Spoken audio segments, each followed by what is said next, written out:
अगर आप एक बिजनेस ओनर है या तो फिर आप एक अकाउंटेंट है और सोच रहे एक नया जीएसटी नंबर रजिस्टर्ड करने का, तो दोस्तों आज का ये वीडियो आपके लिए काफी इंपॉर्टेंट है क्योंकि 12 फरवरी 2025 से जीएसटी रजिस्ट्रेशन प्रोसेस में काफी बड़ा चेंज जो है वो आ गया। अब इस चेंज में हमें ये जानना है कि अगर आपको नया जीएसटी नंबर लेना है तो कौन कौन सी स्टेप्स को फॉलो करना होगा, कौन कौन से डॉक्यूमेंट्स लगेंगे और बिना किसी टेंशन के या किसी मिस्टेक्स के आपका जीएसटी जो है वो कैसे अप्रूव होगा। दोस्तों मैं हूं विजय जने और आप देख रहे हैं टैली ट्यूटोरियल चैनल, जहां पे मैं आपको टैली प्राइम एसएपीपी को अकाउंटिंग एंड जीएसटी से रिलेटेड काफी इंपॉर्टेंट टॉपिक को इजी लैंग्वेज में समझाता हूं। तो चलिए ज्यादा टाइम नहीं लगाते, हम बढ़ते हैं हमारे कंप्यूटर स्क्रीन की तरफ और समझते हैं कि जीएसटी पोर्टल पे एक नया अपडेट जो बिजनेस रजिस्ट्रेशन के लिए मतलब जीएसटी रजिस्ट्रेशन के लिए क्या आया है। चलिए बढ़ते हैं हमारे कंप्यूटर स्क्रीन की तरफ। लीजिए दोस्तों, मैं आ चुका हूँ जीएसटी की ऑफिशियल वेबसाइट पे, जो है हमारी gst.gov.in की वेबसाइट। इस वेबसाइट पे आने के बाद देखिए यहाँ पे जो है आपको न्यूज़ एंड अपडेट का ऑप्शन देखने के लिए मिल जाता है और जो भी जीएसटी की तरफ से अपडेट्स आते हैं वो सारे के सारे यहाँ पे जो है आपको फर्स्ट पेज पे ही देखने के लिए मिल जाते हैं। सेम टैब यहाँ पे देखिए आपको लॉगिन के नीचे भी देखने के लिए मिल जाता है। आप कहीं पे भी क्लिक करिए, जीएसटी की तरफ से जो भी नए अपडेट्स आते हैं वो आपको यहाँ पे देखने के लिए मिल जाएंगे। अब हम एक इम्पॉर्टेंट अपडेट के बारे में बात कर रहे हैं जो अपडेट आई थी 12 फरवरी 2025 को, और ये एडवाइजरी थी जीएसटी रजिस्ट्रेशन प्रोसेस के बारे में। अब ये एडवाइजरी क्या है और आप इसे कैसे चेक कर सकते हैं, सो आप सिंपली जीएसटी वेबसाइट को विजिट करिए और इसमें क्या लिखा है मैं अभी आपको जो है समझा देता हूँ। ध्यान दीजिए दोस्तों, जब भी आप जीएसटी के लिए अपने बिजनेस को रजिस्टर्ड करते थे तो वहाँ पे जो है आपको अपने आप को ऑथराइज करना होता है। ऑथराइज का मतलब होता है वेरीफाई कराना।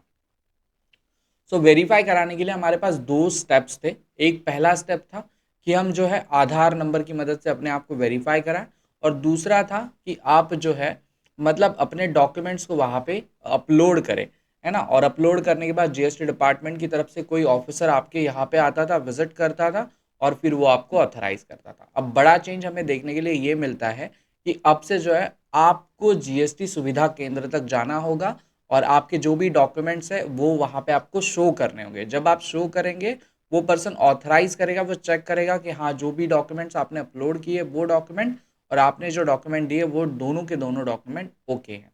एक चीज़ का और ध्यान रखिए, यहाँ पे मेजरली लोग जो है वो एक गलती कर देते हैं।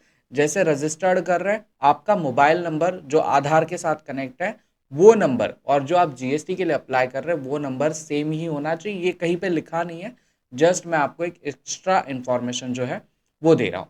अब एक और चीज़ का आपको ध्यान रखना है कि अगर आपके पास जो है वो पहले से जीएसटी नंबर अवेलेबल है, मतलब आप एक और बिजनेस चला रहे हैं जिसमें आपके पास जो है वो पहले से जीएसटी नंबर अवेलेबल है और आप और एक बिजनेस जो है वो रजिस्टर्ड कर रहे हैं, उस केस में भी जो है आपको जीएसटी सुविधा केंद्र पे जाना होगा अगर रिक्वायरमेंट होती है। क्योंकि जब आप अप्लाई करेंगे तो अप्लाई करने के बाद आपको तुरंत एआरएन रजिस्टर्ड नहीं मिलेगा, मतलब एक एआरएन नंबर होता है वो आपको तुरंत नहीं मिलेगा। जब आप सारे डॉक्यूमेंट्स अपलोड करेंगे तो आपको जो है अगर आपने ओटीपी वाला ऑप्शन चुना है तो तुरंत आपको ओटीपी आ जाएगा। आप ओटीपी डालिए, आपका एआरएन रजिस्टर्ड होगा।